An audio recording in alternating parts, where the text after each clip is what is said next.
Bonsoir à tous. Alors, c'est une introduction à un débat éthique. Donc, on va commencer par un pré-vote.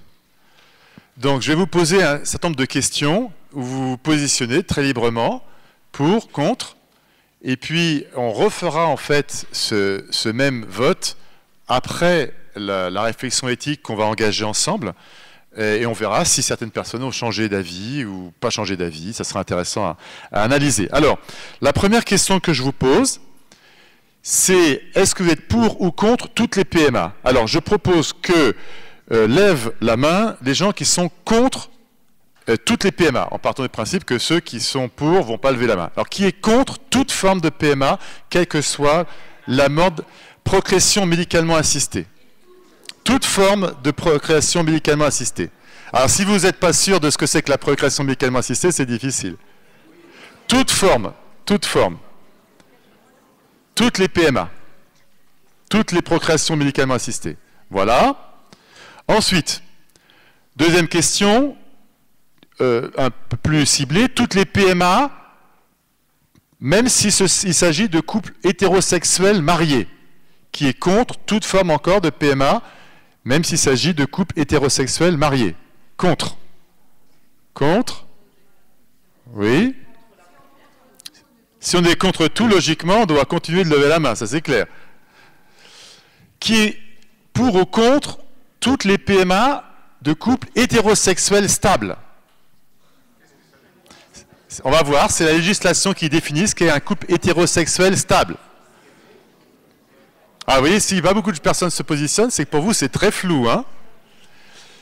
Alors, on cible encore qui est contre, même si on restreint à certaines PMA pour couples hétérosexuels mariés. Contre? De moins en moins de personnes. Contre? Quand même. Certaines PMA de couples hétérosexuels.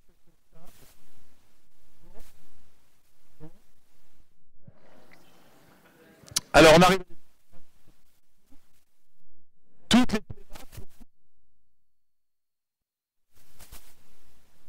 PMA de gens contre,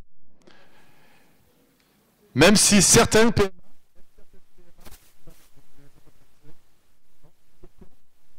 d'accord, et GPA,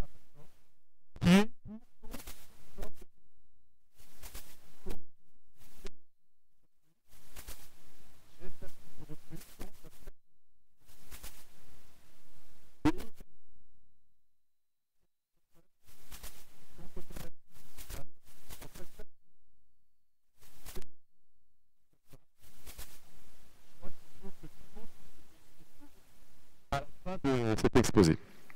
Alors, je vais...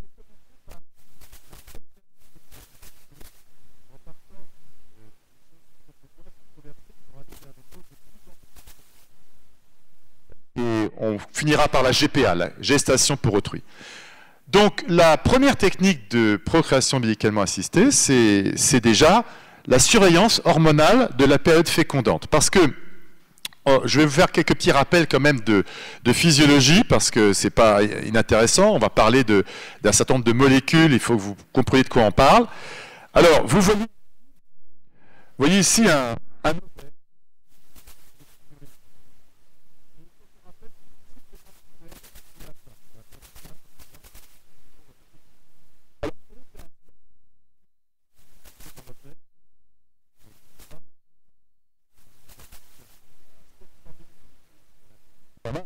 faire 700 000 bébés, bon, ça prendrait une bonne vie, hein. Et puis,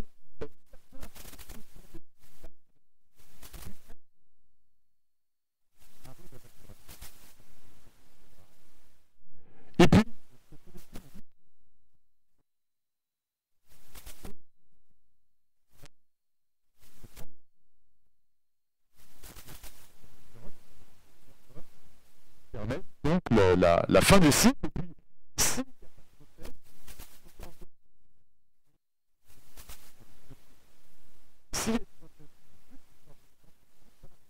À partir du bébé qui est en train de s'implanter dans la paroi de l'utérus de sa maman. Donc vous savez qu'un cycle, ça dure en gros 28 jours, mais c'est extrêmement variable d'une femme à l'autre, d'un cycle à l'autre, très souvent. le début du cycle, c'est le premier jour des règles. Et donc, il va y avoir deux phases. Une phase qu'on appelle folliculaire avant et une phase lutéale après l'ovulation. Alors, donc, ça commence par une phase folliculaire. Hein, c'est le début. Et puis une phase lutéale. Alors, qu'est-ce qui se passe? Eh bien, c'est une hormone qui est fabriquée par l'hypophyse, hein, c'est une petite glande à la base du cerveau, une hormone qui s'appelle justement la follicule stimulante hormone. Hein, l'hormone qui stimule la maturation des follicules. C'est fabriqué donc par la base du cerveau, c'est la FSH. Et qu'est-ce que ça fait? Ben, ça stimule la production d'estrogène, qui donc fait la maturation de ce follicule, et puis ça stimule l'endomètre et le col utérin, l'endomètre qui a besoin de récupérer, de se reconstituer après les règles, et puis le col de l'utérus perméable pour les spermatozoïdes. Ensuite arrive la phase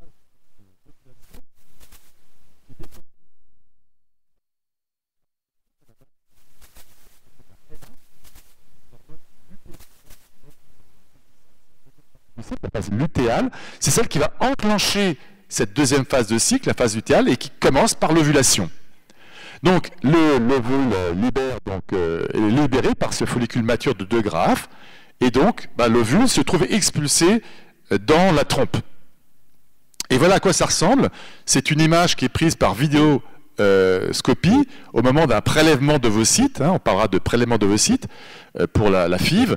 Et voilà ce qu'on voit. On voit la surface de l'ovaire, c'est très grossi, hein, vous voyez cet ovocyte qui est en train d'être expulsé par son follicule et qui peut être prélevé pour les techniques de FIV. Alors après, on rentre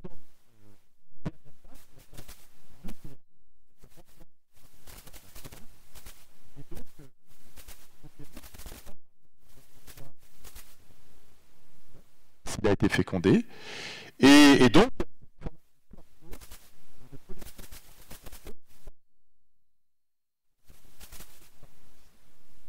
mais dégénère, et puis pof, on repart dans un cycle de règles. Alors par contre, ce qui est intéressant à savoir, c'est que cette phase lutéale, elle est relativement constante. Elle fait vraiment 15 jours. Elle fait vraiment 14 jours. Sauf qu'on ne sait pas quand arrive l'ovulation.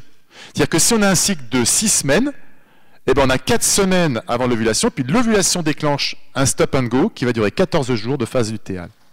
Donc si on pouvait savoir quel est le premier jour des règles, on saurait qu'elle est... c'est un peu tard pour cibler une fécondation à la période optimale. Vous comprenez bien qu'il y a un problème.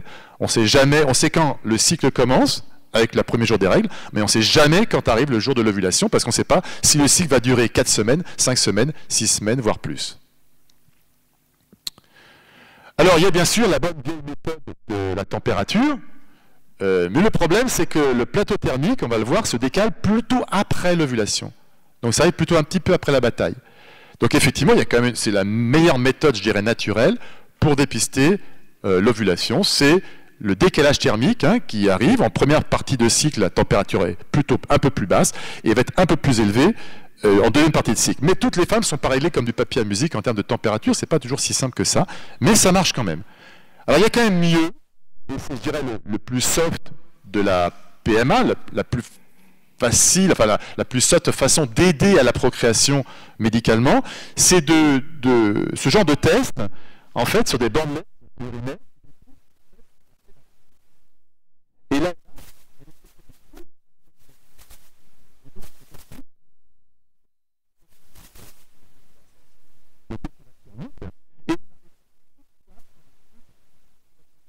alors que finalement,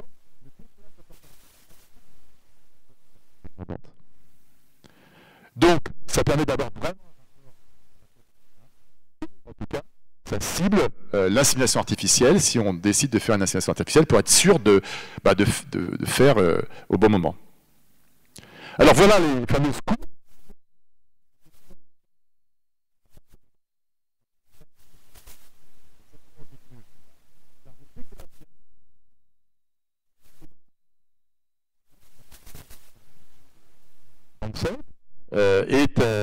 Est plutôt après la bataille. Alors que vous voyez que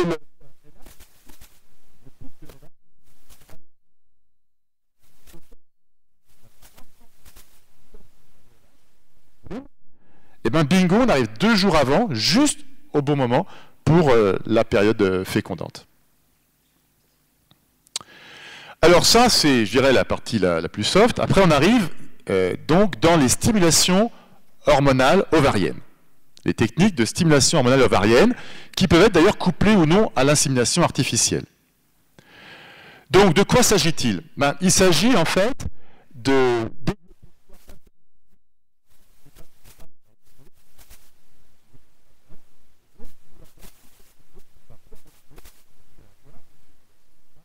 conjoint. D'ailleurs, quand je fais mes cours en médecine, je dis par le mari, en expliquant toujours qu'il faut être marié pour faire des enfants. Ça fait beaucoup rigoler dans les facs de médecine, je peux vous le dire. Mais bon, je continue de le faire, et puis voilà, je suis un peu marqué catho, peut-être maintenant quand même. Hein. Mais c'est pas très grave, ça avait fait beaucoup rire. Donc bref, si vous décidez d'avoir un enfant, eh bien,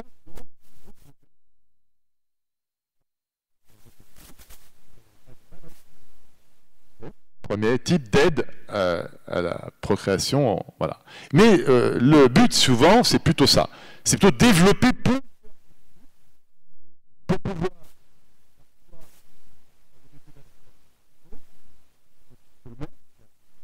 on a un peu plus de chances d'avoir une insémination artificielle qui marche bien, surtout si du côté de monsieur, les spermatozoïdes sont un petit peu feignants, hein, et que ça ne marche pas non plus très bien de ce côté-là. Ou surtout, en fait, la scopie, là, pour faire de la FIV in vitro, fécondation in vitro, FIV. Alors, voilà le principe du recrutement multifolliculaire. C'est donc, au départ, avec les hormones, on a vu qu'il y a un certain nombre de follicules qui commencent à maturer, mais là, on peut en déclencher un peu plus en maturation. À chaque cycle, il n'y a pas qu'un. Il y a un certain nombre de follicules qui rentrent en maturation, mais le problème, c'est que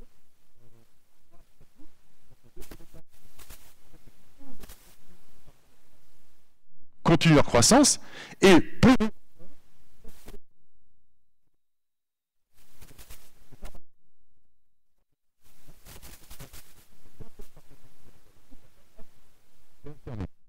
c'est un peu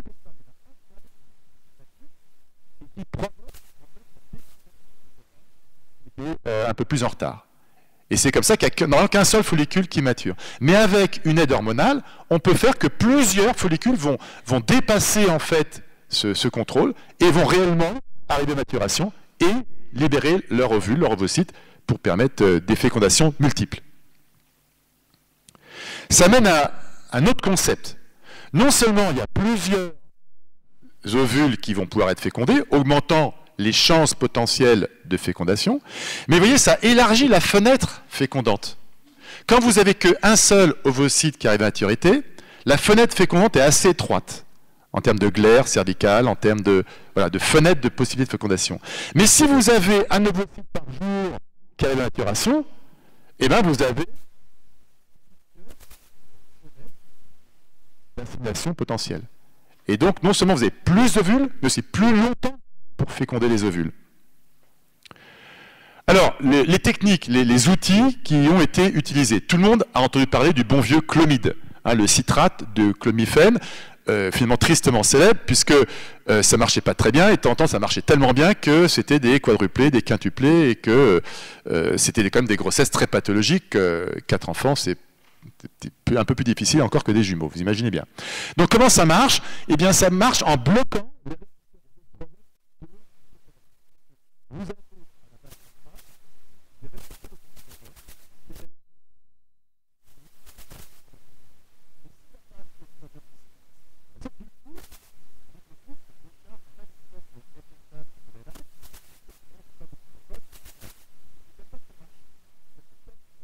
Vous savez croire qu'il n'y a pas assez d'estrogène, ben ça stimule à fabriquer beaucoup d'hormones hypophysaires et donc à stimuler beaucoup les ovaires.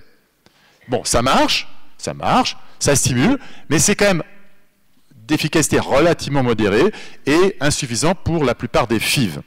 Alors la deuxième étape, c'est pas très sexy, mais c'était des gonadotrophies urinaires c'est à partir d'urine de femmes ménopausées, en fait, on récupère une hormone qui traîne là dans les urines et qui a des effets intéressants en termes de stimulation, là aussi, de l'hypophyse. Alors ça a marché, ça continue de marcher.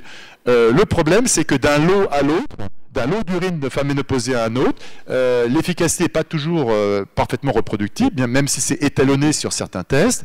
En tout cas, il y a parfois des problèmes d'allergie, d'infection, parce que c'est pas complètement pur. Hein, c'est quand même, dans le pipi, il n'y a pas que de l'hormone de gonadotrophine, et puis on a beau purifier, il reste quelques petites saloperies.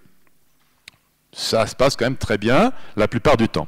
Alors maintenant, les techniques les plus modernes, ça comprend maintenant des soupes quand même de trucs un peu plus compliqués. Vous commencez par faire un blocage hypophysaire avec une certaine hormone qui bloque complètement le cerveau.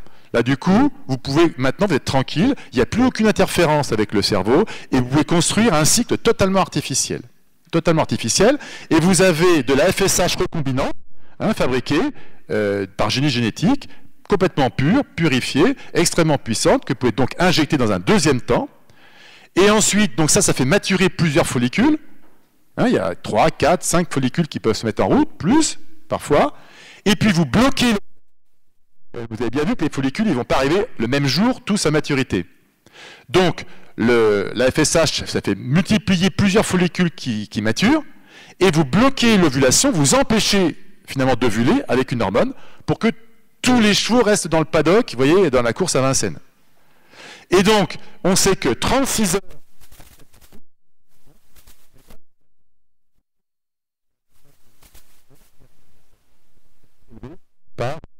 par ponction, vous allez voir comment ça se fait tout à l'heure. J'ai pas volontairement mis beaucoup d'images gore. Je me suis dit que j'avais un public mixte et qu'il fallait faire soft ce soir. D'accord? Éthique et soft. Alors, je vous montre quand même ça. C'est le plus grand.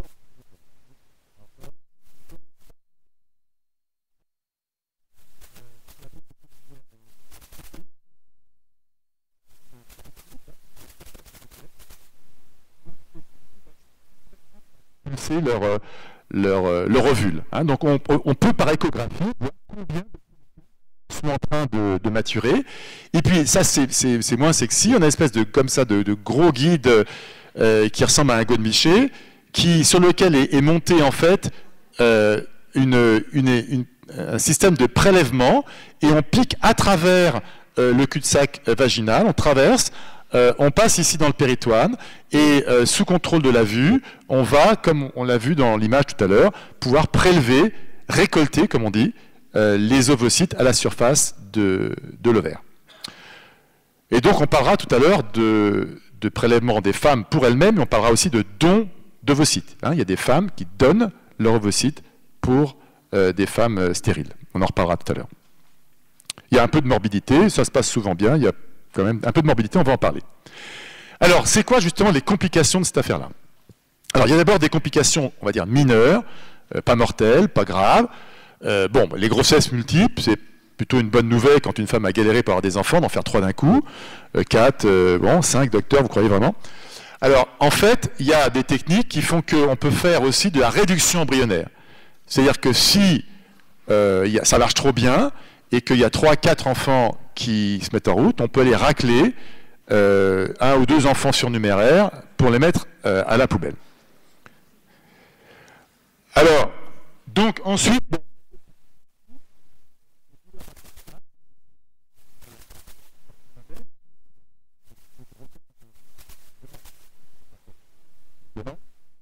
Il y a...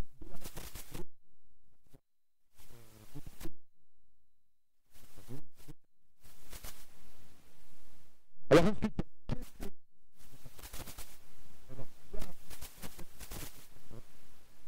plusieurs cycles de stimulation ovarienne, ça va un peu épuiser en fait le système et ça peut provoquer une ménopause précoce, surtout pour les femmes les plus âgées. Au moment des prélèvements, ça c'est pas très confortable. Il y a parfois des développements de kystes ovariens et exceptionnellement, très rarement, des cancers. C'est pas encore trop ça le problème. Le problème, c'est plutôt ça. C'est ce qu'on appelle le syndrome d'hyperstimulation ovarienne. C'est-à-dire que l'ovaire est trop... Les produits sont quand même de plus en plus efficaces. Et il y a des facteurs de risque, les femmes, jeunes, de petits poids corporels, un certain nombre de facteurs de risque comme ça. Mais de temps en temps, ce n'est pas très prévisible et ça marche trop bien. Hein, ça stimule vraiment trop fort. Alors, qu'est-ce que ça donne? Ben, ça donne une réponse exagérée des ovaires. C'est sous la dépendance de la physiopathologie de substances qui provoquent en fait une hyperperméabilité capillaire. Hein, donc, de l'eau et du sel vont fuir des vaisseaux pour donner des œdèmes. Et puis, une vasodilatation des chutes de tension. Alors, c'est pas si fréquent que ça, heureusement. C'est 0,5 à 10% des FIV, mais il y a des décès. Alors, il n'y a pas de... On a du mal à savoir combien de personnes meurent dans le monde chaque année de ce genre de choses. Les plus optimistes disent 1 sur 500 000, mais ce n'est pas très contrôlé. Il y a des séries publiées de 1 sur 27 000 stimulations hein, qui peuvent se finir très mal. Alors pourquoi ça peut se finir mal? Parce qu'il y a 3 stades.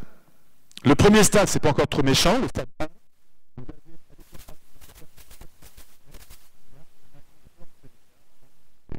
il se passe un truc dans le pelvis, mais c'est voilà, pas trop méchant. Le stade 2,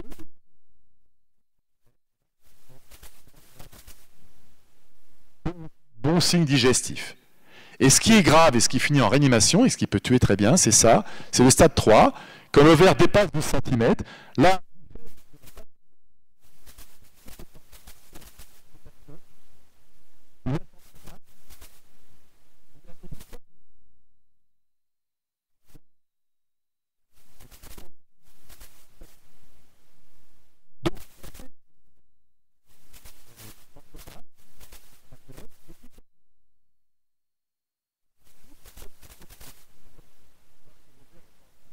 explosé.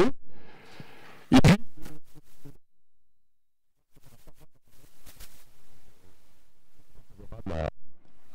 à l'implantation. Alors voilà, c'est tout pour cette partie donc de stimulation hormonale. Et on arrive maintenant à ce qu'on appelle vraiment artificiel. Donc il peut être soit... Donc, la toute première inspiration sur la table de la cuisine, hein, on va voir que ça continue de se faire sur des tables de cuisine un petit peu de façon artisanale, fin quand même du XVIIIe siècle en Écosse. Début du XIXe, c'est la première insémination intraconjugale en France. Oui, ça ne date pas d'aujourd'hui. Fin du XIXe, première insémination. Et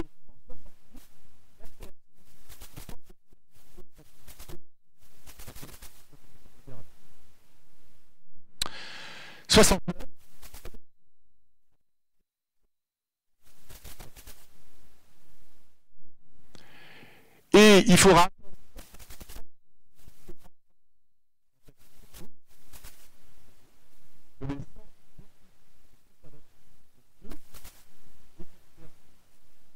aussi des œufs.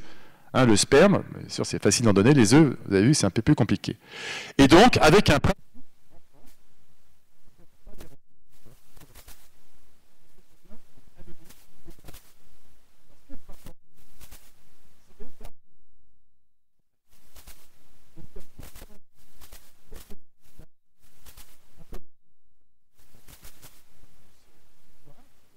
défini des centres biologiques de la reproduction. Et ce n'est qu'en 1994, plus de 20 ans plus tard, qu'on verra les premières lois de bioéthique. Donc ça illustre déjà une première réflexion éthique, c'est que l'éthique est toujours en retard par rapport à la technique. La technique progresse, c'est possible, on le fait. C'est possible, on le fait, ça fait du buzz, tout le monde est au courant, les gens demandent, donc on le fait. Et quelque part, la réflexion éthique est toujours en retard. 21 ans plus tard, on va commencer à légiférer sur un truc qui se fait depuis 21 ans et depuis bien plus longtemps à l'étranger. Alors, voilà.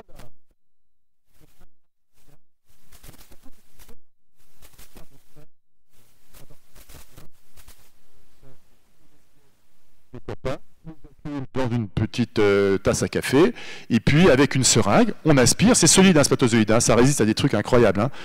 Bah, la preuve, hein, il y a des petites jeunes filles qui se retrouvent enceintes à 15 ans simplement parce que le copain a éjaculé juste sur les lèvres, quoi. Éjaculateur précoce de 15 ans aussi, voyez. Donc franchement, un spermatozoïde, des fois, c'est hein, quand il en forme, le spermatozoïde, il fait du chemin, quoi. Hein. Et puis ils résistent. Donc ça marche. Donc je peux vous dire qu'il y a plein de lesbiennes qui se sont fait en fait inséminer avec ces techniques un petit peu artisanales en trouvant un copain, souvent gay d'ailleurs, qui aide leur copine à faire des gamins.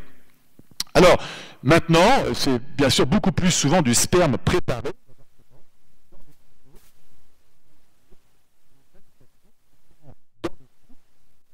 La personne, donc en fait, a une oligo- ou azoospermie, le fait qu'il n'ait pas de spermatozoïdes ou des spermatozoïdes mal foutus. Donc, en France, la législation prévoit que une femme a droit à 6 artificiels du conjoint.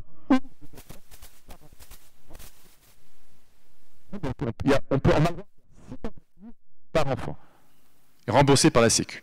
Au-delà, c'est payant. Alors voilà les dons de sperme. Là, on parlait pour l'instant que des dons artisanaux, mais comment, un peu dans le détail, maintenant se fait ce don de sperme géré par le SECOS?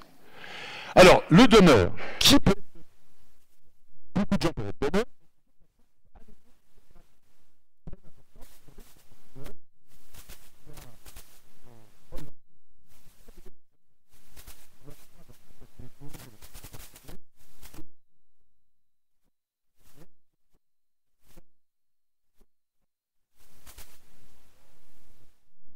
Bon, ça en France, c'est pas permis. Il faut que le donneur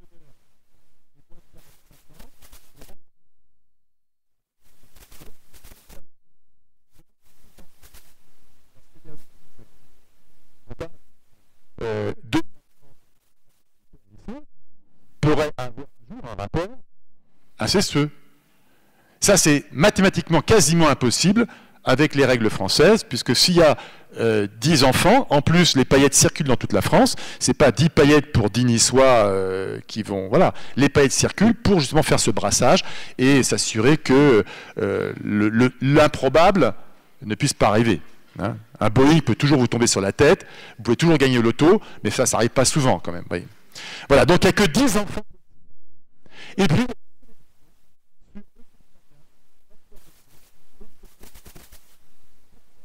même que les groupes sanguins.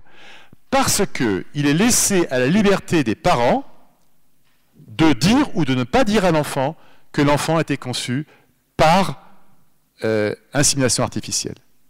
Et donc, si il n'y avait pas une sélection pour des groupes ABO compatibles, l'enfant, connaissant son groupe sanguin, pourrait se rendre compte qu'il n'est pas l'enfant de ses parents, si les parents décident de ne pas le dire.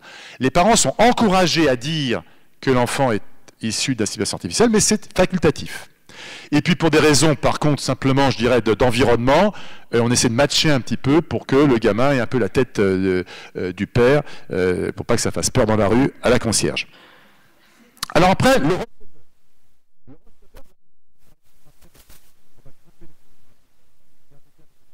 après, je risque de répondre à des questions sur les diapos suivantes. On va grouper les questions après. Le receveur. Qui peut être receveur? Alors en France, c'est très encadré. C'est aujourd'hui, désolé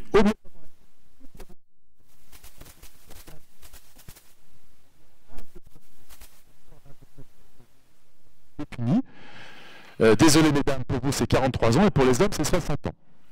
Donc si un des deux membres du couple est au-delà de cette limite d'âge, c'est plus possible. Ensuite, l'indication, c'est si l'homme est du sida, il ne peut pas avoir de rapport non protégé avec son épouse, donc il ne peut pas faire d'enfant. Hein? Et certaines maladies génétiques. Alors, ça, le feu vert,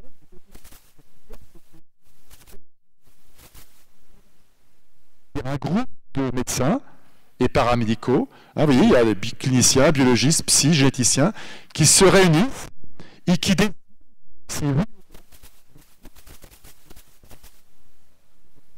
finalement, mais en plus, dedans, il y a le généticien et le biologiste.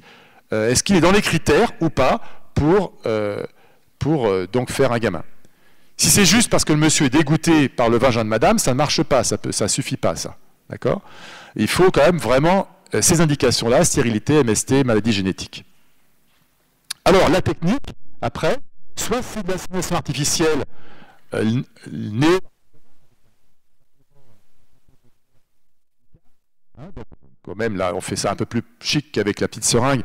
En fait, c'est quand même une bête seringue montée sur un petit tuyau qui est mis au fond du vagin, proprement, pour être déposé juste sous le col, comme aurait fait un rapport normal, finalement, soit pour augmenter les chances, hein, carrément, sous contrôle donc de la vue, bien sûr. Et éventuellement, bien sûr, la FIV, hein, la fameuse fécondation in vitro. Alors, l'anonymat. L'anonymat, en France,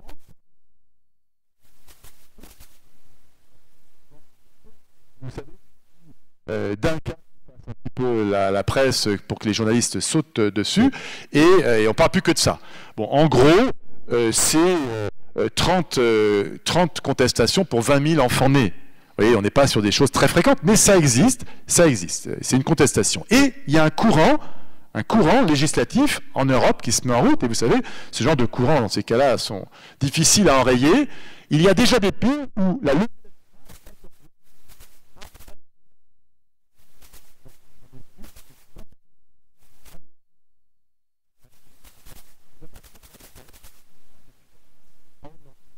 en Grande-Bretagne depuis 2006, un donneur de sperme peut avoir un papa. Hein, c'est prévu maintenant par la loi. Alors, les arguments pour l'anonymat. Qu'est-ce qui fait qu'on peut dire quand même qu'il y a de bonnes raisons pour conserver l'anonymat? C'est quand même préserver le couple. La notion d'insémination artificielle, c'est pas un couple à trois. C'est un couple qui a un don généreux, gratuit, anonyme, et le type, après, il n'a plus rien à voir dans le couple. Ça a empêché un petit peu, vous voyez, l'interférence d'une tierce personne. Ensuite, ça préserve aussi le donneur.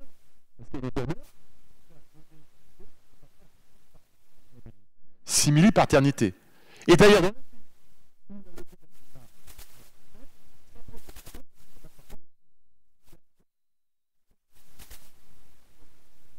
gratuit en plus, puisqu'il y a de moins en moins de donneurs. Donc du coup, vous sélectionnez peut-être plus des donneurs simplement altruistes. Et puis, c'est aussi parce que le concept d'insémination artificielle valorise la paternité sociale affective plutôt que biologique. On est l'enfant des parents qui nous ont élevés, beaucoup plus que l'enfant du spermatozoïde qui nous a donné la moitié de notre vie. Alors, contre ça,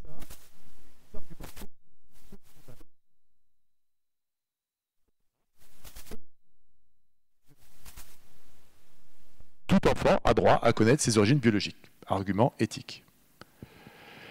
Il faut savoir en seulement qu'il y a à peu près 1500 enfants par an qui naissent en France par don de gamètes.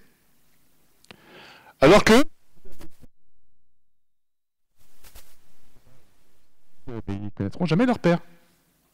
Et vous avez,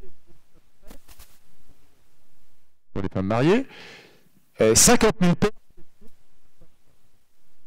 Ça, vous le savez, ça. On est à peu près certainement l'enfant de sa mère, on n'est pas toujours l'enfant de son père. Hein, ça s'appelle le brassage génétique. Je t'aime, mon amour. Mes 4 enfants, il paraît que c'est les derniers qui parfois, oui. Et alors moi, mes 2 filles, on a fait 4 enfants, ma 3e et ma 4e m'en veulent beaucoup parce que mes 2 filles ont récupéré mes jambes arquées. Alors sauf si l'amant de ma femme merci.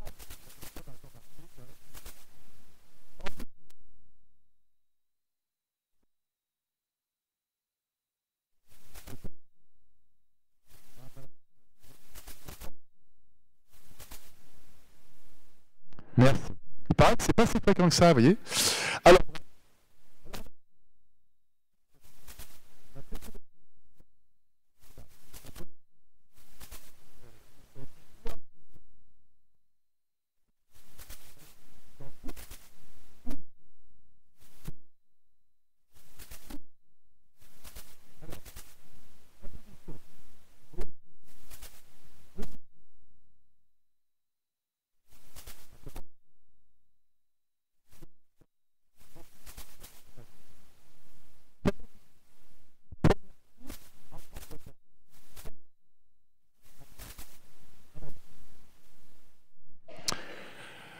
en 84, Zoé en Australie. Là, c'est carrément l'embryon congelé complet qui est implanté. 88, des centres nationale de médecine et de biologie de la reproduction, la première petite étape, je dirais, de régulation de cette affaire-là. 92, première XI. C'est une fille, où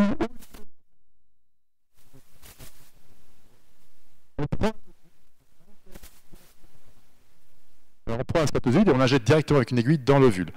Hein, c'est-à-dire c'est intra-cytoplasme, spermatozoïde, injection.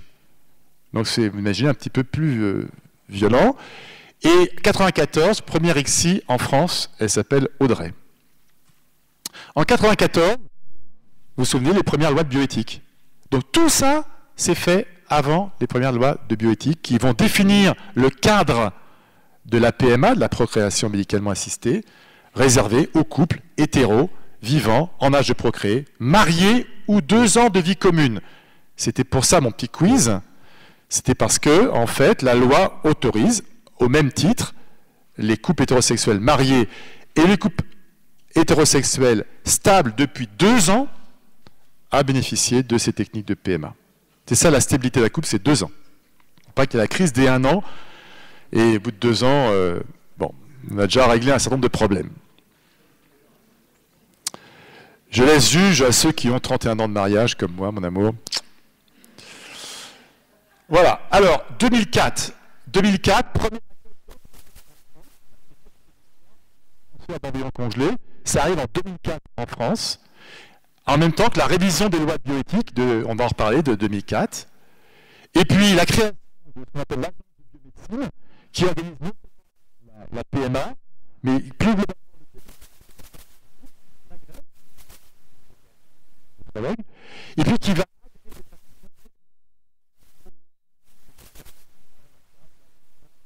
il se passe quand même beaucoup de trucs. On va essayer de commencer à vérifier que les agréments qu'on donne sont respectés, que les gens ne font pas n'importe quoi. 2004, tout ça, c'était fait avant. Alors, la fécondation in vitro, la FIV, l'origine des gamètes, on l'a vu.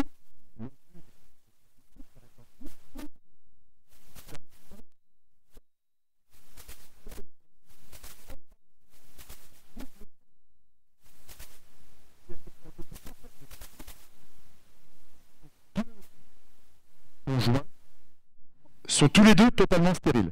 Si la femme n'a pas du tout d'ovule et l'homme pas du tout de gamètes. C'est pour ça qu'on arrive maintenant à l'ICSI, dont je vous ai parlé. C'est-à-dire que c'était limitant parce qu'il y avait quand même des femmes qui avaient déjà des problèmes d'ovule et puis des hommes qui avaient des spermatozoïdes pas terribles. Donc comme les spermatozoïdes n'étaient pas terribles, eh bien, on sélectionne un spermatozoïde et on va l'injecter, comme on va le voir tout à l'heure, à l'aiguille, directement dans l'ovule. C'est quand même pas un mariage très cool, mais enfin, ça se fait. Le don de vue, c'est quand même pas rien, c'est la stimulation hormonale que je vous ai présentée tout à l'heure, hein, c'est un don, on va dire, très très généreux. C'est donc pareil, anonyme et gratuit. En France, on paye simplement congé payé à celle qui donne son ovocyte. Hein, c'est pas rémunéré. Et par contre, ça occasionne beaucoup de tourisme médical de femmes âgées. Parce qu'en France, si vous avez plus de 43 ans, vous avez vu, vous n'avez plus droit à la PMA. Et donc, vous avez tout un tourisme médical. Il n'y a pas besoin d'aller très loin. En Europe, hein, il y a des pays qui, en Espagne, en Grèce, vous achetez en moyenne un ovule pour 900 €. En moyenne, au prix du marché actuel. Donc là, les prélèvements de l'ovule, on a déjà vu ça, hein, c'est surveillance échographique, et puis cette ponction pour aller récolter ces ovocytes à la surface donc de vos ovaires. Alors pour l'homme, c'est moins désagréable de donner son spermatozoïde. Bon, il suffit de se masturber sur ce machin-là. Et puis après, on va déposer l'éjaculat dans un petit tube à essai, au-dessus en fait d'un gradient de centrifugation. Et on va centrifuger en fait dans une toupie qui centrifuge, et par la force centrifuge, en fait, eh bien, les bons spermatozoïdes vont se retrouver tout au fond, et c'est ça qu'on prélève. Alors là, c'est les spermatozoïdes mal fichus, et puis là, c'est les cochonneries qu'il y a dans le sperme. Cellules, desquamation, etc. Le jus. Alors, donc, on a...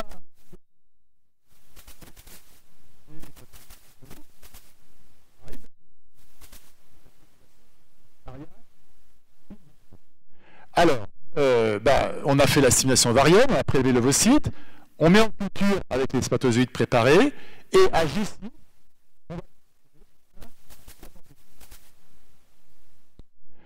alors,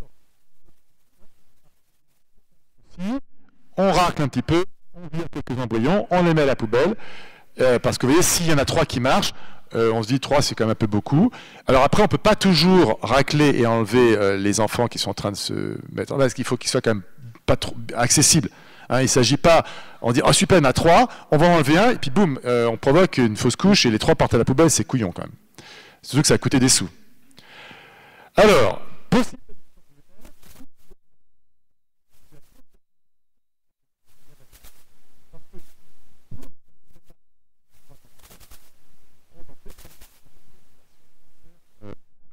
un peu plus, ça fait une sécurité pour une deuxième tentative si la première grossesse ne marche pas.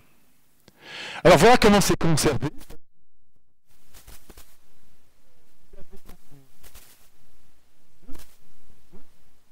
C'est l'ovocyte qui a été fécondé par le spermatozoïde, donc ce sont des œufs, hein, voilà, des bébés qui sont là, hein, dans une petite paillette, un petit bouchon, et on met ça dans l'azote liquide congelé à très très basse température, parce que l'azote liquide, ça descend vraiment à très très basse température. Alors comme l'œuf est très riche en eau, on va juste déshydrater un tout petit peu l'œuf pour le remplacer par une solution de conservation. C'est exactement comme dans la guerre des étoiles, et, sauf que là, ça marche. Alors, à quel stade de l'embryon on va congeler? On va mettre au congélateur. Alors, vous savez qu'au départ, il y a une seule cellule. Hein, l'ovocyte, c'est une seule cellule qui vient d'être fécondée par le spermatozoïde. À 20 heures, à 40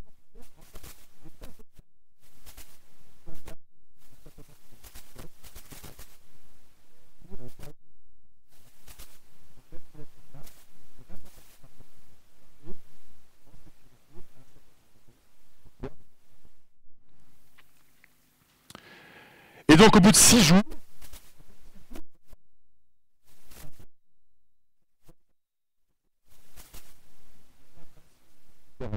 et c'est ça qui va se fixer à évoluer, et à ce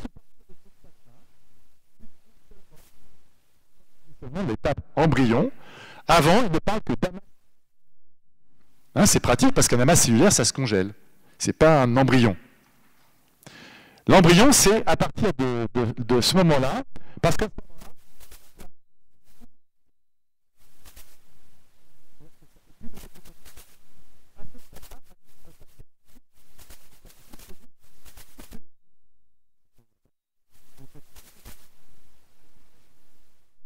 et des vrais joues parfaitement normaux.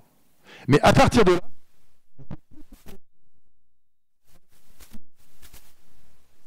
l'utilisateur a dit, c'est ça, un embryon.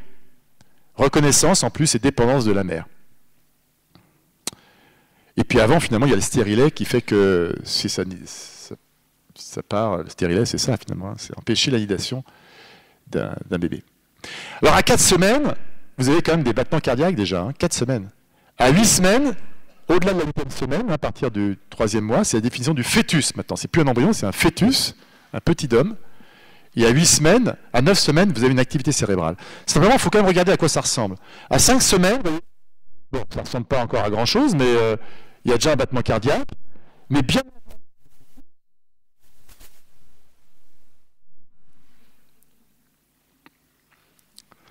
Je suis toujours un peu ému. À 8 semaines. À 6 semaines. Donc à 8 semaines, c'est vraiment un petit homme fini, on voit tous les doigts, tout le profil définitif, à quoi il va ressembler à la naissance. À 8 semaines, il est terminé. Hein. Il n'a plus qu'à grossir et à maturer 2-3 trucs comme le rein quand même qui peut être un peu utile.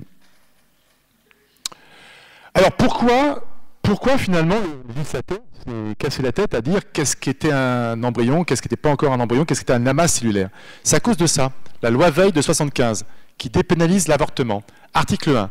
La loi garantit. Article 1. Article 1. Le premier article de la loi Veil qui va dépénaliser l'avortement. La loi garantit le respect de tout être humain dès le commencement de la vie. Ben, il suffit de se mettre d'accord sur la définition du commencement de la vie. D'accord? Donc, pour un certain nombre de scientifiques, effectivement, la vie débute graduellement, progressivement. C'est pas la vie qui, boum, qui commence à... Vous voyez? Au début, c'est un amas cellulaire, et puis après, c'est un embryon, et encore un embryon, c'est pas encore trop grave. Puis après, c'est un fœtus. Là, le fœtus... oui. Voilà. Avant 7 jours, c'est un amas cellulaire, ça se congèle. Alors, pour d'ailleurs René Friedman, hein, qui est un gynéco très impliqué dans la PMA, voilà, type de phrase. Pour les croyants, l'embryon, c'est presque tout. Pour les scientifiques, c'est presque rien. Alors là, justement, il y a cette controverse. C'est quoi la vie? C'est quoi la vie, finalement? Eh bien, vous avez des cas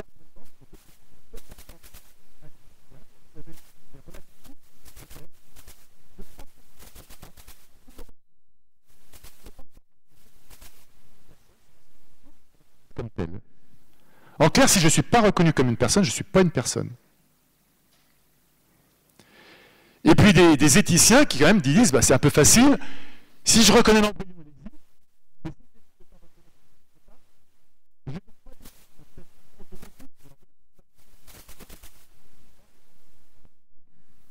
c'est quand même un petit peu, effectivement, un petit peu facile de dire, bah, ça existe, ça n'existe pas, et puis de le décider comme ça, quoi.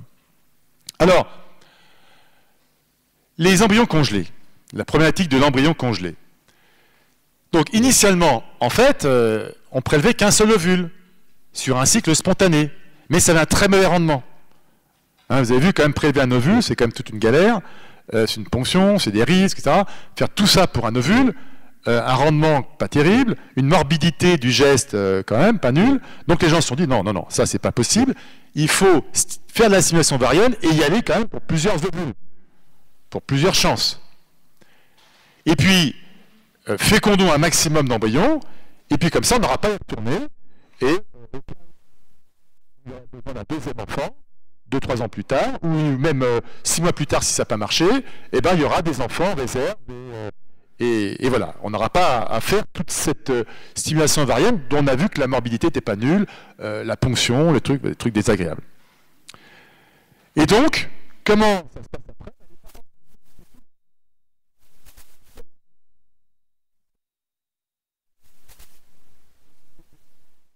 Mais,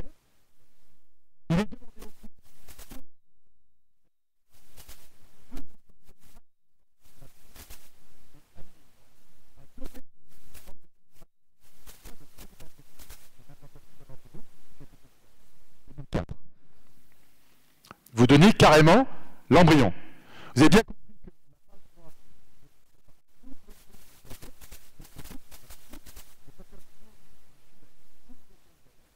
qu'il faut qu'il soit... Mais, comme on peut adopter... C'est ça le concept. Sinon, on peut...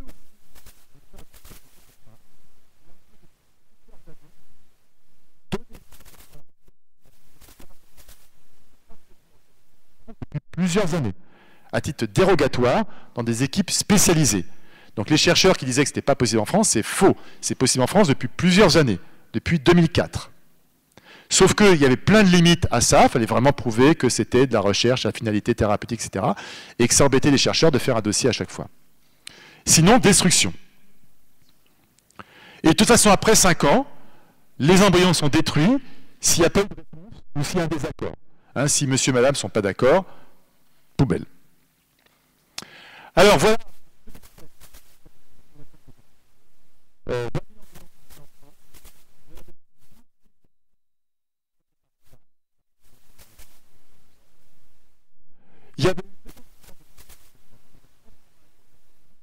C'est pas pour ça qu'il y a eu 320 enfants. Hein. Il y a à peu près 20 enfants par an qui naissent seulement d'accueil d'embryons. Ça marche quand même pas. C'est des couples, des femmes qui ont des mal à avoir des enfants. Hein. Il y a eu déjà 2500 recherches par dérogation. Et puis ce qui fait un peu bizarre, c'est qu'il y avait 3200 perdus de vue. On ne sait pas trop, ils étaient au fond de tiroir, machin. Paumés, au fond de la cuve. Perdus. Alors, ensuite, on finit par les injections intracytoplasmiques. Donc, hein, cette injection directe avec une aiguille dans l'ovule parce que les spermatozoïdes de monsieur sont mal fichus. Et donc, on prend un seul spermatozoïde pour l'injecter de force dans l'ovule. Alors, quand même, déjà, le concept, vous savez bien comment marche la nature. C'est-à-dire qu'il y a quand même un paquet de spermatozoïdes qui sont la course, et que c'est quand même le plus costaud qui rentre.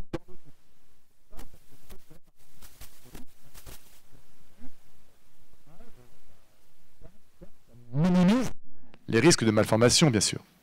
Donc, on voit bien que quand vous avez sélectionné un génome, on peut aller plus loin, on n'est pas obligé d'injecter les spermatozoïdes, on peut injecter simplement le noyau du spermatozoïde, eh bien, vous imaginez bien que là, il n'y a plus aucune sélection, quoi. Hein, vous ne savez pas si le spermatozoïde, il aurait fait son chemin, pas son chemin, pour quelle raison il n'aurait pas fait son chemin, est-ce qu'il y avait des... Bon, voilà. Alors voilà, l'ovule, dessus, et puis le meilleur, et ça fait des bébés. Mais c'est ça l'injection, l'ICSI. Vous avez l'ovule, vous la stabilisez avec une pipette sous aspiration, et puis là, avec une aiguille, pop, vous injectez le spermatozoïde directement dans l'ovule. Alors, la technique, il y a deux techniques. L'ICSI, et puis il y a parce que l'aspect, la tête de l'affaire, quoi. Alors, il y en a 4 remboursés par enfant, hein, donc d'ICSI ou de FIV en général. Mais bon, voilà, il y a quand même des anomalies, hein, plus d'anomalies avec ce genre de technique, c'est bien facilement compréhensible. Et peut-être que avec le microscope, on diminue les anomalies parce que on va voir des trucs comme ça, sous microscope à fort grossissement, on va voir des têtes de spermatozoïdes un peu anormales, une espèce de vacuole bizarre. Oh là, ceux-là, on se dit... Peut-être pas qu'on les prend, on va peut-être prendre un truc qui a une tête un peu moins bizarre. Vous voyez, sous microscope, on va pouvoir faire un peu de sélection, mais c'est du très macroscopique. Hein. On ne fait pas du séquençage de génome pour voir si c'est bien foutu, s'il y a tous les chromosomes et tout.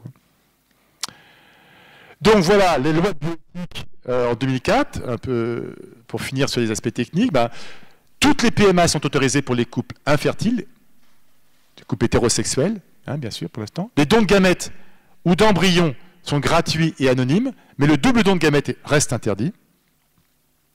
La congélation de l'embryon est donc autorisée, et la recherche embryon est dérogatoire et possible donc dès 2004. Et vous savez que cette année, en 2013, ça a été élargi, maintenant c'est vraiment autorisé de façon beaucoup plus simple, il n'y a plus besoin de dérogation. Par contre, la PMA...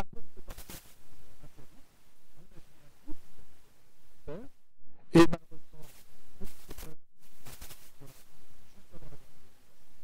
eh bien, madame ne peut pas être inséminée en post-mortem, c'est pas possible. C'est interdit par la loi. On ne fabrique pas volontairement des enfants orphelins de père. Et la GPA reste interdite pour l'instant, on va en parler tout de suite. Alors, voilà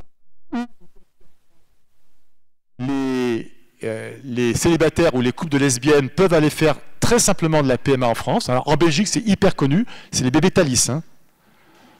C'est comme ça qu'ils sont appelés, bébé Thalys, pas de problème, ça marche très bien. Danemark, Espagne, Pays-Bas, Grande-Bretagne. Alors voilà maintenant la législation, hein, les articles de loi du Code de santé publique. L'assistance médicale à la procréation est destinée à répondre à la demande parentale d'un couple.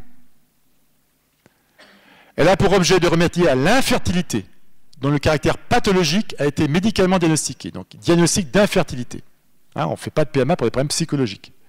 Ou d'éviter la transmission à l'enfant ou à un membre du couple d'une maladie d'une particulière gravité, hein, les maladies sexuellement, le sida, maladie sexuellement transmissible. Alors, l'homme...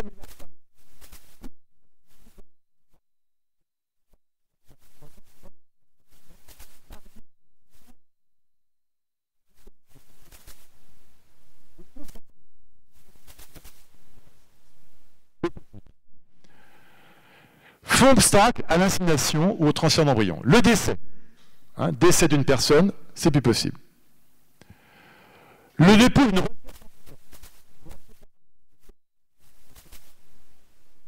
Monsieur se barre, il est encore vivant, mais c'est plus possible. Ainsi que la révocation.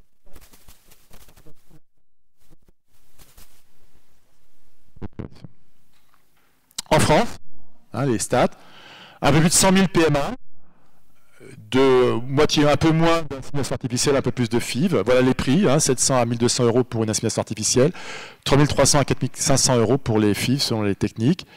6% utilisent un don de gamètes et 15 à 20 000 naissances en France par an. Alors, quelques...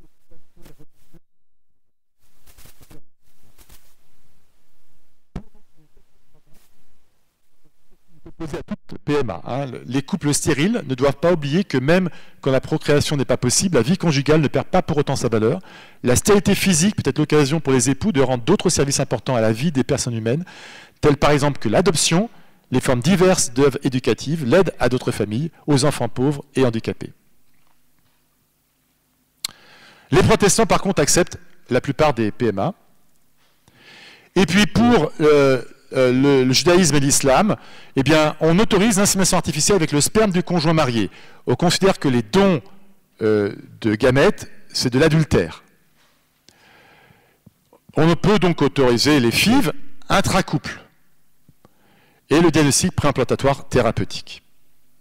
Alors maintenant, quelques mots sur la gestation. Ça va être beaucoup plus vite parce que la problématique est finalement beaucoup plus simple, moins de problèmes techniques. Alors, il s'agit de quoi? Il faut bien distinguer la gestation pour autrui, où un embryon est implanté pour une femme,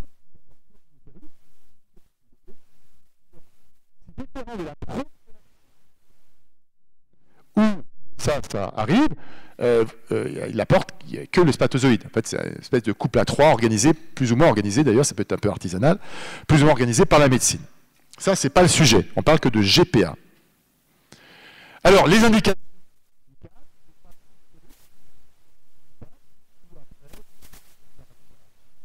Pas fonctionnel. Ça ne marche pas, il n'y a pas d'utérus.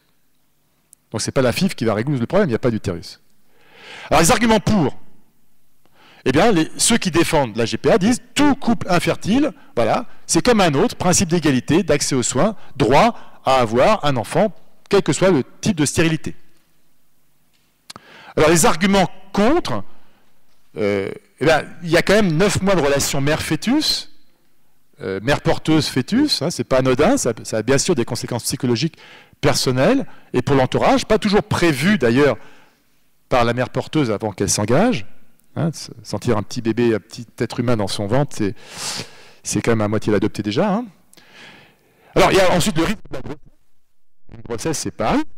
Voilà. Donc est-ce qu'il faut indemniser? Alors en France, principe de non-commercialisation du corps. Mais on sent bien qu'il y a une pression, une évolution là où c'est autorisé pour dire bah quand même c'est un service, quoi, faut le payer, il faut le rémunérer.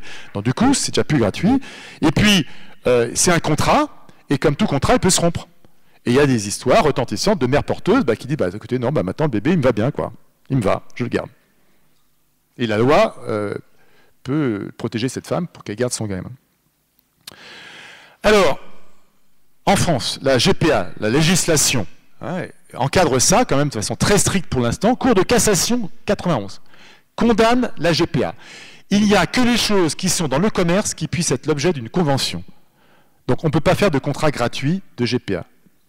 Ce n'est pas un acte commercial, donc il n'y a pas de contrat. Pas de contrat. La femme, elle rendra le bébé si elle veut. Loi du 29 juillet 1994. Toute convention portant sur la procréation ou la gestation pour le compte d'autrui est nulle. Ça, c'est la première loi de bioéthique, qui interdit formellement la GPA en France. Et le code pénal, maintenant, le fait, dans un but lucratif, de s'entremettre entre une personne désireuse d'adopter un enfant et un parent désireux d'abandonner son enfant, né ou à naître, est puni d'1 an d'emprisonnement et de 15 000 € d'amende, pour tous les intermédiaires. Les rabatteurs, la mère porteuse, tous les intermédiaires. C'est puni par la loi en France. Alors le problème, c'est que la législation bouge à toute vitesse dans le monde. Et c'est toléré déjà dans plein de...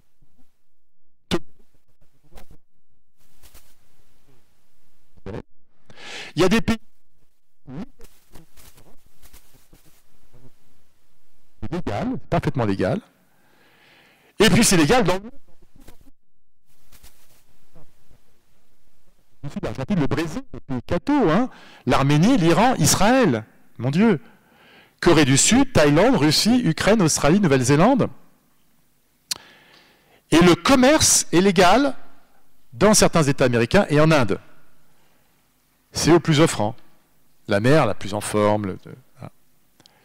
Alors en Inde, quand même, ils viennent un tout petit peu d'encadrer ça, et ce n'est pas légal de vendre son utérus, enfin de louer son utérus, à des célibataires ou à des couples homosexuels. Mais sinon, c'est un contrat financier avec des sous, et c'est légal. C'est un commerce comme un autre. Par contre, ça reste strictement interdit. La plupart des pays n'ont pas légiféré en Europe. C'est juste pas un sujet. Alors, il y a la circulaire Taubira qui fait couler beaucoup d'encre en janvier 2013, qui donne l'obtention de la nationalité française pour les enfants nés d'une GPA à l'étranger. On s'est dit, allez faire des enfants à l'étranger, ils seront français. Circulaire Taubira, janvier 2013. Et un rapport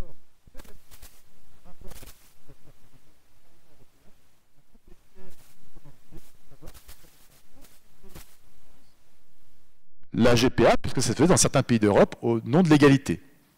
Et donc ce rapport est arrivé le juillet 2013, est prudent, mais conclut seulement qu'il est impossible de dégager une tendance légale aujourd'hui.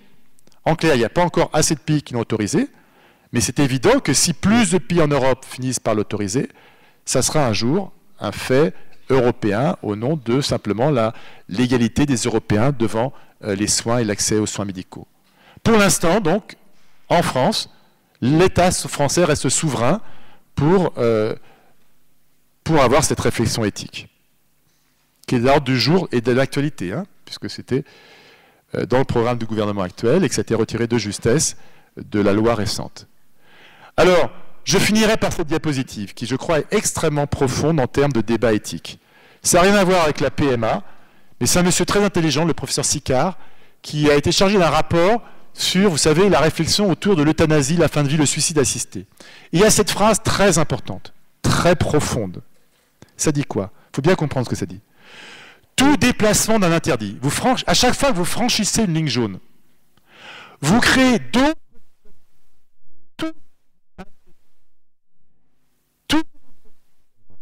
est susceptible de demande de réitérer de nouvelles lois. En clair, si vous franchissez une ligne jaune, vous créez d'autres lignes jaunes derrière. Et la preuve, c'est que depuis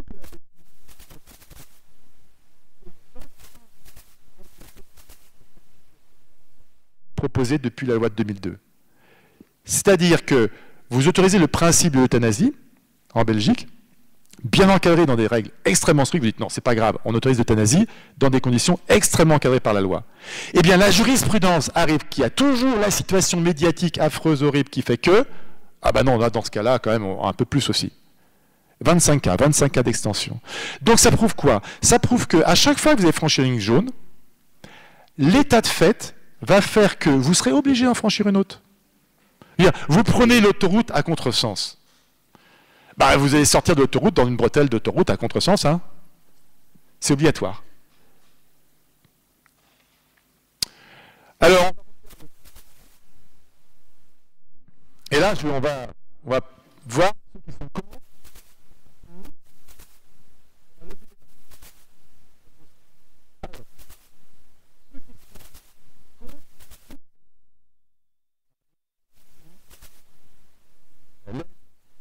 Dépistage des périodes fécondantes, l'insémination artificielle entre époux, la FIV, l'ICSI. Toute forme de PMA contre toute forme de PMA, quelques-uns, pour toute forme de PMA.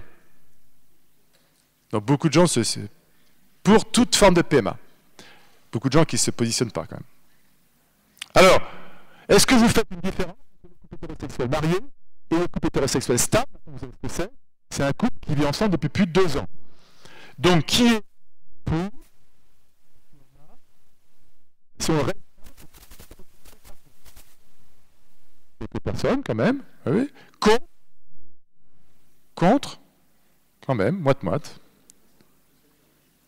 Alors, certaines PMA, maintenant on n'est plus dans toutes les PMA, certaines PMA pour couple hétérosexuel marié, un peu plus quand même. Qui est contre? Quelques personnes quand même aussi. Hein? Alors, les couples de femmes homosexuelles. Contre les PMA pour les femmes homosexuelles? Oui. Pour les PMA pour femmes homosexuelles? Pas trop. La GPA. Contre toute forme de GPA, même gratuite. Donc, contre toute forme de GPA. Même gratuite, même... Et si on restreint à la GPA intrafamiliale, entre soeur, cousine, gratuite, contre? Pour quelques personnes pour la GPA intrafamiliale? Pas beaucoup. Bon, ben voilà, je vous remercie. Maintenant, je peux répondre à vos questions.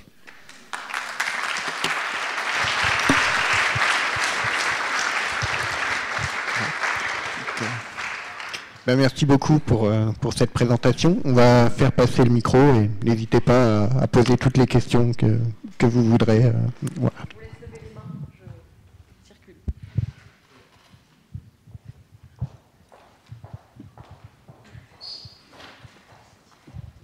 Est-ce que les pays européens notamment qui ont donc autorisé à la limite plus rapidement que la France, ont néanmoins une certaine législation éthique, des réflexions éthiques quand même? Ah oui, bien sûr, oui. Il y a eu, comme pour la PMA, comme pour l'euthanasie, il y a eu une réflexion éthique, sauf que les comités d'éthique ont estimé qu'il fallait l'autoriser. L'encadrer par la loi, souvent, hein, puisqu'on voit que c'est rarement quand même autorisé de faire de la PMA chez les couples homosexuels, par exemple, ou les personnes célibataires. Peu de pays sont passés ce cap-là, mais la législation évolue et de plus en plus de pays l'autorisent. Il y a des comités d'éthique dans tous les pays, oui. Oui. Donc, si j'ai bien compris, vous avez dit que pour les embryons surnuméraires, on en a implanté entre 1 et 3, mais bon, pour les raisons que vous avez expliquées, on en cultivait plus. Et si j'ai bien compris, vous n'avez pas dit combien, quel est l'ordre de grandeur d'embryons qu'on cultive? Alors là, je ne peux pas vous répondre exactement. Ça doit dépendre en fait de la difficulté prévue préimplantatoire et de l'efficacité de la stimulation hormonale. Donc en fait, ils en prélèvent le maximum d'ovocytes qui ont été mis en cycle. Mais voilà, il y a généralement de quoi faire 2 cycles. Donc il y a 5, 6, c'est déjà pas mal. Hein. Après, ça dépend du nombre d'ovocytes qui ont été mis en chantier. Et on voit qu'on est limité par la possibilité de faire une hyperstimulation ovarienne. Après, les statistiques exactes, combien en moyenne mature, là, je ne peux pas vous le dire. Mais de quoi faire généralement au moins 2 cycles et donc d'avoir de toute façon plus de 3 et des embryons surnuméraires. D'autres questions? Le micro vous attend.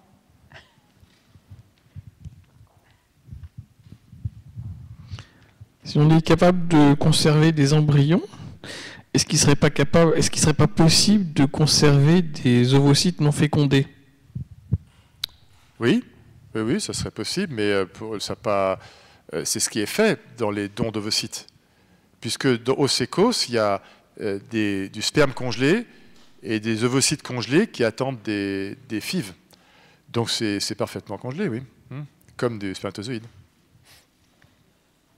Puisqu'on peut donner un ovocyte, et l'ovocyte, il n'est pas implanté tout de suite, donc il est fatalement traité, congelé, au lieu de prélèvement, en attendant la FIV pour l'implantation.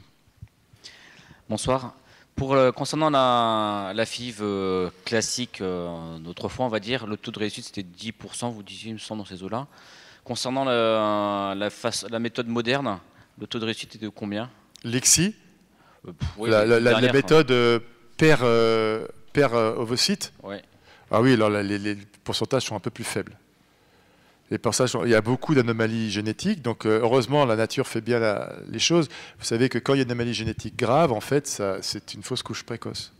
C'est pour ça que vous avez vu qu'il y a une grande discordance entre le nombre de FIV faites en France et le nombre d'enfants qui naissent par FIV en France. C'est parce que quand même, il y a quand même un certain nombre de fausses couches.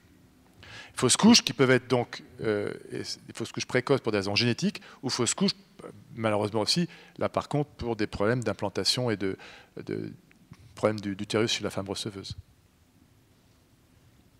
Mais la nature évacue quand même les anomalies génétiques les plus graves. Bonsoir. Pour moi, je ferai spontanément la distinction entre les fécondations, disons, intrusives et les autres. Celles qui ne sont pas intrusives, j'aurais tendance à les accepter parce qu'il n'y a pas de destruction d'embryons. Est-ce que des médecins, quel est le pourcentage qui font cette distinction? Ou est-ce que c'est complètement passé de mode? Ah non, non, dans les centres qui font de la PMA, ils proposent toutes les techniques. Un centre de PMA va proposer toutes les techniques, depuis l'insémination intra-couple de spermatozoïdes jusqu'à l'ICSI. Ils font tout, oui. Ils vont proposer tout. Et les médecins de ces centres sont obligés de fait de leur spécialité de faire tout. S'ils n'ont pas envie de faire tout, ils font une autre spécialité. Et personne n'est obligé de le faire. Hein. Donc ils choisissent de faire ces spécialités parce que ça leur plaît, quoi.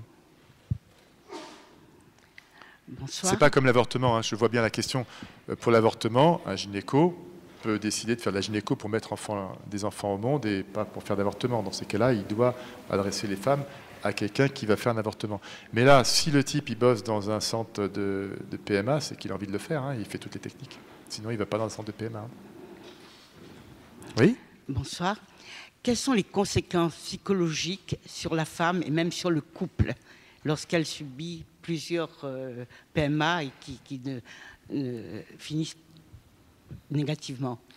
Alors, écoutez, pour le vivre d'assez près, dans des connaissances très très proches, c'est toujours très difficile, effectivement, et une grande souffrance pour une femme d'être stérile. Même avant de commencer à rentrer dans le cycle infernal des PMA de plus en plus agressives et de plus en plus intrusives. Donc chaque échec naturel, puis chaque échec avec médicalisation de plus en plus agressive, est bien sûr vécu de façon de plus en plus douloureuse. C'est pour ça qu'au bout du compte, quand ces femmes dépassent la limite d'âge de 43 ans, il y a beaucoup de ces femmes qui continuent et qui vont à l'étranger et qui sont prêtes à payer très cher pour continuer et se donner encore des chances supplémentaires pour continuer. Et c'est vrai que c'est cher, c'est d'endovocytes qu'on va acheter à l'étranger parce que c'est qu'une partie du prix, bien sûr. Là, du coup, c'est plus remboursé par la Sécu. Vous avez vu que déjà en France, une FIV banal, je dirais, c'est 4 500 €. Dans ces cliniques privées qui sont ouvertes à ce type de commerce, c'est pas compliqué. Tu vas sur Internet, tu trouves des cliniques qui font de la publicité sur Internet pour ce type de service et de commerce, et tu verras les prix. Les femmes sont prêtes à s'endetter très très sévèrement pour ce genre de choses. Si elles sont capables de faire ça, c'est qu'il y a une très grande souffrance derrière.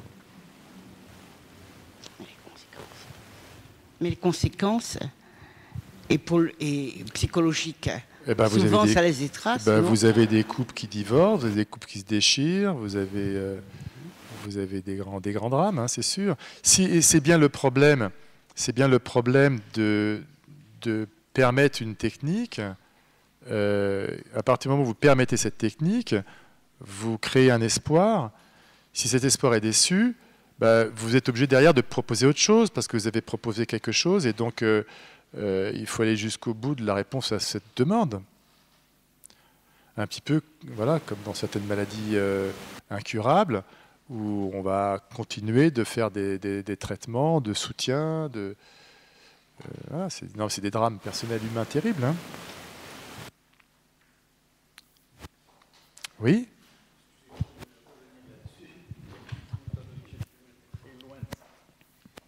Dit tout à l'heure,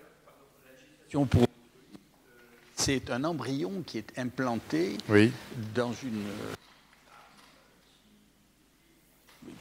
est prête à le faire. Et cet embryon, d'où il vient? Il vient d'une FIV. C'est-à-dire qu'il y a un couple stérile qui, avec d'ailleurs une femme et un homme qui peuvent avoir des ovules et des spermatozoïdes parfaits, parce que leur problème de fécondité, ce n'est pas du tout un problème d'ovules et de spermatozoïdes. C'est un problème d'utérus, parce qu'il y a un problème mécanique utérin. Donc ces gens-là, ils n'ont aucun problème pour donner elle, son ovocyte, lui, le spermatozoïde, pour faire une FIV classique, un mariage classique en boîte, en éprouvette, là, et pour implanter cet embryon-là, congelé, après congélation, chez une receveuse. Parfait. Et dans le cas de la maintenant procréation pour autrui, oui. Alors là... C'est la femme qui donne son ovocyte et qui, quelque part, a soit un rapport avec un monsieur extérieur au couple, soit une insémination artificielle, plus souvent, qui apporte le spermatozoïde du conjoint de l'autre couple, et elle abandonne finalement cet enfant adultérin à ce couple. Au moment de la naissance, oui. Elle abandonne si elle veut et si elle ne change pas d'avis. Et ça, c'est pas du tout encadré par la loi. Ça, vous comprenez bien que c'est de l'artisanat et que c'est du... La GPA, la gestation pour autrui. Ouais, dans certains États, hein, c'est comme aux États-Unis, c'est un système fédéral, et dans la plupart des États. La procréation, personne ne légifère là sur la procréation parce que c'est un rapport incestueux. Qui est, je veux dire, là, c'est un don, je dirais, c'est pas la médecine là. Hein. Là, ça se fait sur une table de cuisine, si vous voulez, hein, ou dans un lit, c'est plus confortable. Mais ça s'appelle un rapport incestueux. Hein. Donc ça, on ne légifère pas encore sur les rapports incestueux. Adultère, pardon, adultère. Incestueux, non. On n'est pas encore là. Pas encore.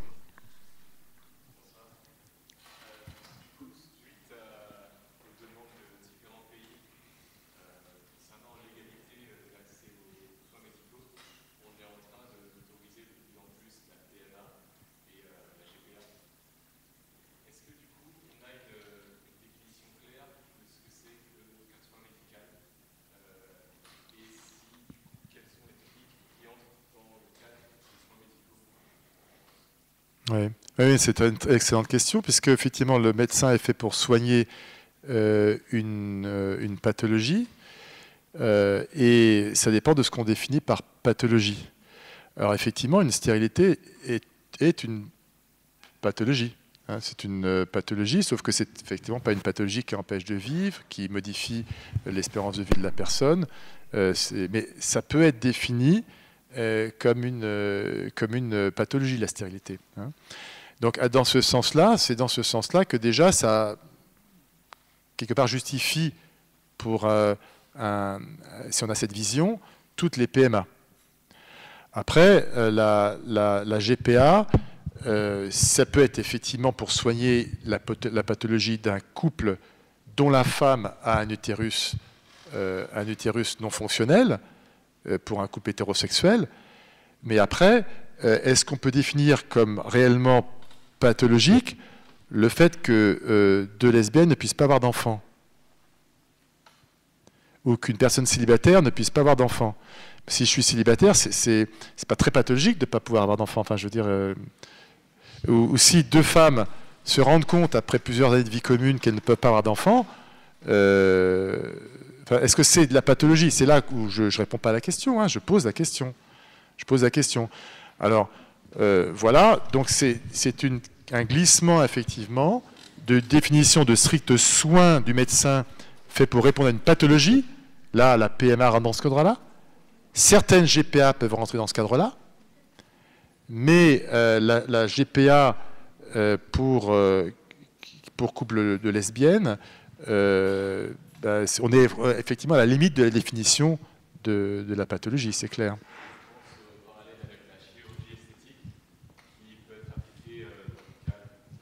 Bien sûr, pour la reconstruction, la chirurgie esthétique, c'est une très très belle spécialité.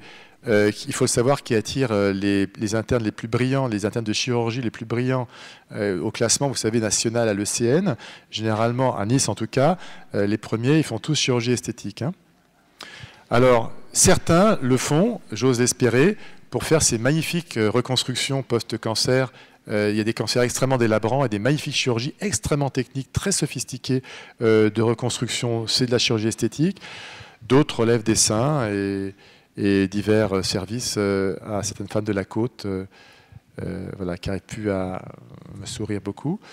Donc ça, c'est voilà, c'est du bon. Vous savez, c'est le même problème. Il y a les meilleurs de Polytechnique partaient pour faire de la finance et travailler pour une économie virtuelle et pas pour monter des usines et créer de l'emploi. Hein. Donc ça peut aller très loin. Bon. C'est vrai que les meilleurs sont parfois pas toujours attirés par des soucis voilà, de service de l'autre. Oui. Bonsoir. Alors je suis gêné par en fait, par le devenir des embryons congelés, et en particulier parce que vous avez dit sur le fait qu'il pouvait y avoir une discrimination entre les embryons s'il y avait un projet parental sur eux ou non. En fait, je suis vraiment gêné par le fait qu'un projet parental puisse faire une discrimination, déjà aujourd'hui, du point de vue légal en France. Et justement, ma question rejoint un petit peu la précédente. À savoir que, est-ce que ça va pas créer un précédent juridique, donc c'est plus une question de droit qu'une question médicale, quand on va reconnaître que l'instérilité dite sociale dans les projets de loi qui veulent étendre la PMA et la GPA, notamment pour les couples de même sexe, voilà, on parle d'instérilité sociale, ce qui, à mon sens, n'a pas beaucoup de sens médical. Et est-ce qu'on peut utiliser l'argument du projet parental comme levier juridique pour obtenir plus tard l'extension de la PMA et de la GPA pour les couples de même sexe? Oh, il n'y aura pas besoin de ça. Mais effectivement, aujourd'hui, la définition prévue par le législateur, c'est que cet embryon n'est réellement vivant que s'il y a un projet parental. S'il n'y a pas de projet parental, c'est un amas de cellules qui peut être proposé pour la recherche ou qui peut être détruit. C'est effectivement la vision, on va dire, relativiste de Hegel qui dit que j'existe que parce que l'autre pense que j'existe. S'il n'y a pas de projet parental, l'embryon, il n'a pas de... Voilà. Mais quelque part, la réflexion, puisque c'est un débat éthique, hein, je propose le pour et le contre. Ceux qui défendent cette vision disent que c'est comme le stérilet.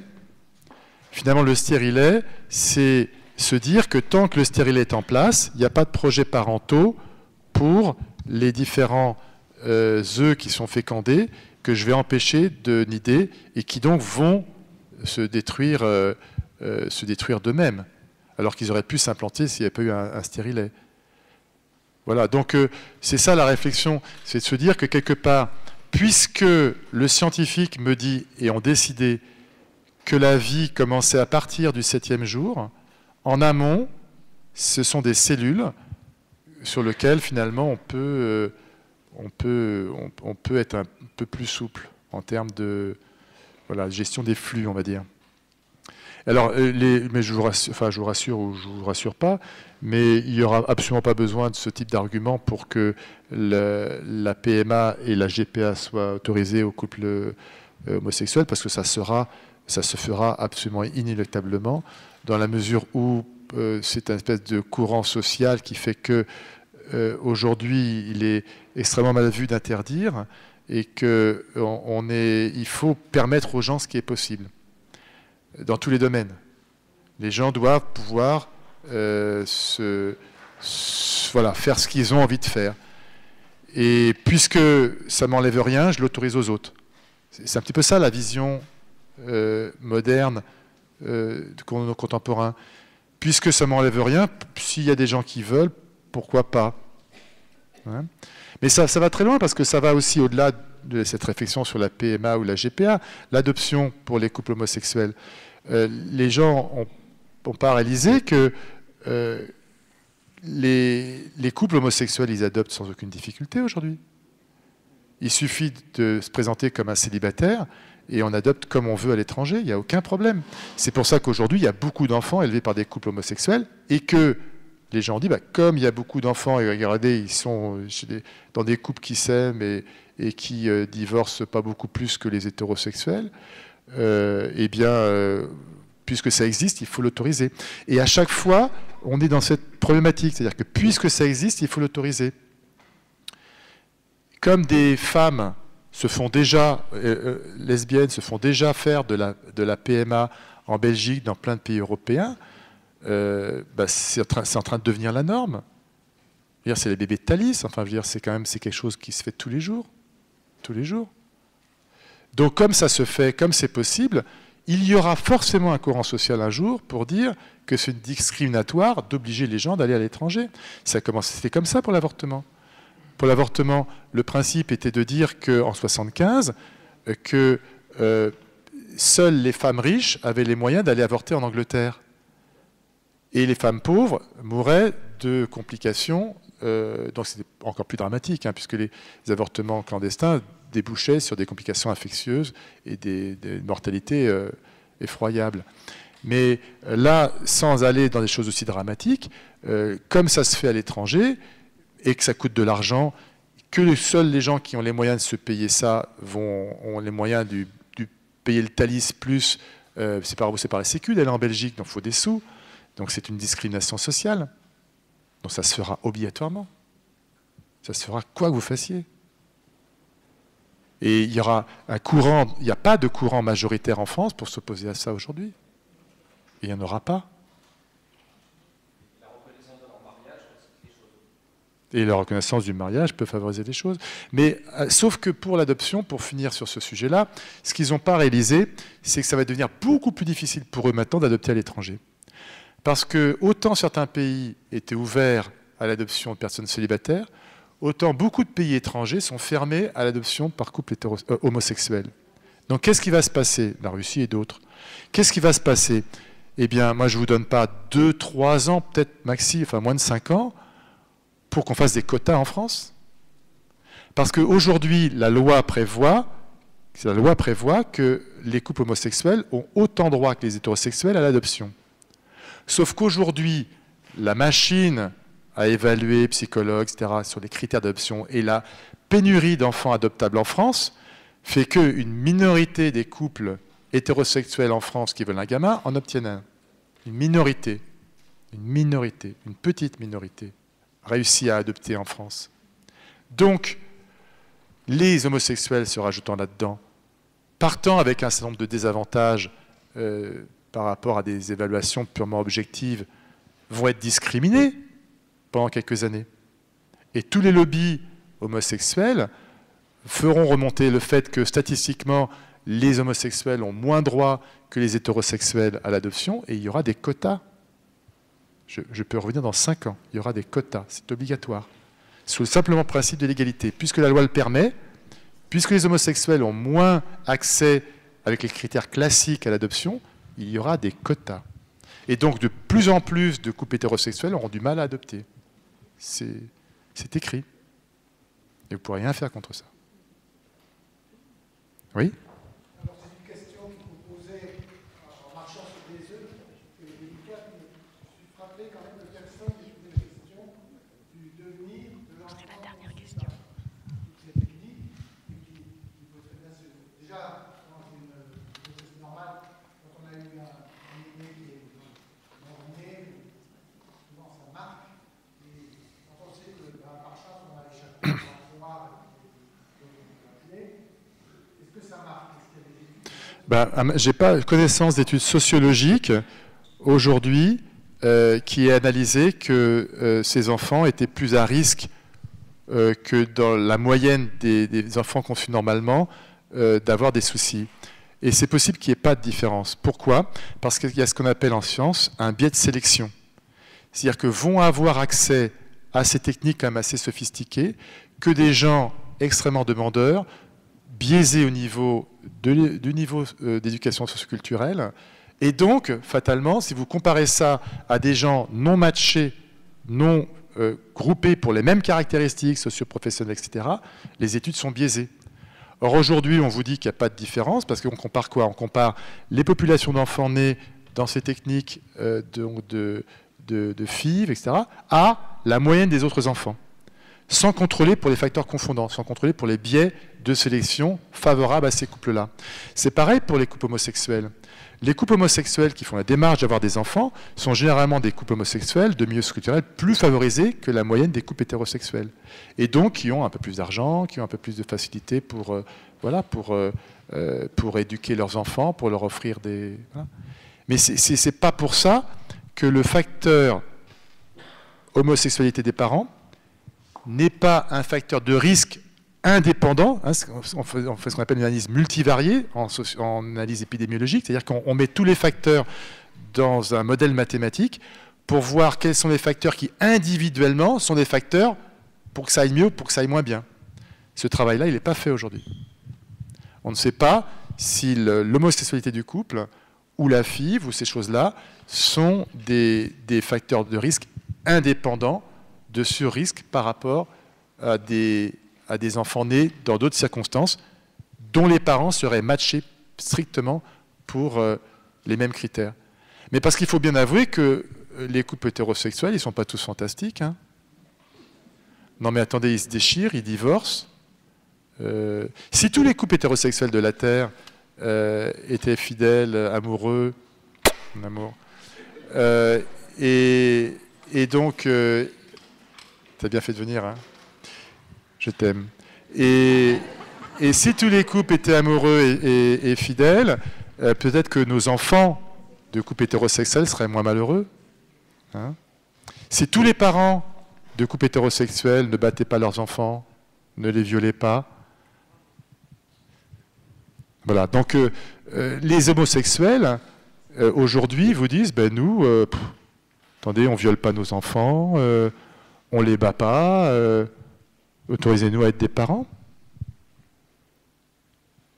Alors, attendez, on va juste...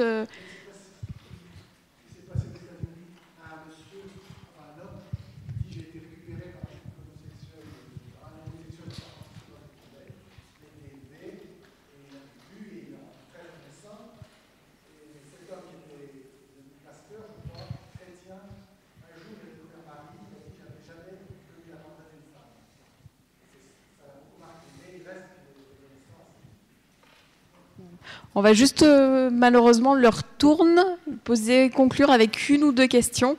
Je vais laisser la parole. Moi, je voulais juste savoir comment se passait techniquement la destruction d'embryons avortés ou d'embryons qui ne font pas l'objet donc ni d'une recherche ni d'un projet parental. En fait, ça se passe comment? Comment ça passe la destruction? Oui. On décongèle. On les décongèle et après on les brûle, on les met à la poubelle. Est-ce qu'il y a une... Après décongélation, ils meurent. Hein. D'accord. Oui, on les met à la poubelle, oui. Alors, c'est peut-être pas dans la poubelle de... Vous voyez, c'est dans des poubelles de déchets biologiques. Hein. Poubelle jaune. Moi, j'avoue que je suis assez écœurée par tout ce que vous nous avez décrit là.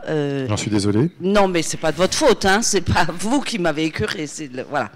Mais moi, là-dedans... J'ai fait très attention, je peux vous dire, à pas montrer d'images trop gore, parce que ça peut être beaucoup plus gore que ça. Tout à l'heure, quelqu'un a parlé du dégât psychologique chez la femme. Moi, je voudrais bien savoir quels sont les dégâts psychologiques chez les enfants. Parce que là, on a parlé du droit à des adultes d'avoir des enfants. Le droit à l'enfant. Mais où est le droit de l'enfant là-dedans? Vous voyez, est-ce qu'on a un recul sur ce que ces enfants, quand on voit déjà actuellement des enfants adoptés qui sont hyper malheureux, qui recherchent leurs parents biologiques, c'est pas toujours pas possible, là aussi ça va aussi redevenir de plus en plus possible sans doute, mais que ça fait des dégâts psychologiques énormes, gigantesques. Là, ça va donner quoi? Ça va être exponentiel, non? La seule chose qu'on peut dire, c'était la question précédente, c'est qu'aujourd'hui, on n'a pas d'études scientifiques bien faites pour analyser ces facteurs. Donc, certains d'ailleurs ont argumenté sur le fait qu'on avait un principe de précaution pour les OGM et qu'on faisait très attention à protéger nos maïs naturels et qu'il n'y avait aucun principe de précaution pour la conception de ces enfants, puisqu'on n'a pas d'études pour prouver l'innocuité de ce type de technique. C'est la seule réponse qu'on puisse faire d'un point de vue scientifique et neutre. Il y a pas de, on ne peut pas dire que c'est bon, on ne peut pas dire que c'est mauvais, et on n'a pas choisi, le législateur n'a pas choisi le principe de précaution. Voilà, merci beaucoup, on va conclure là-dessus. On peut applaudir Vincent et nous. Merci.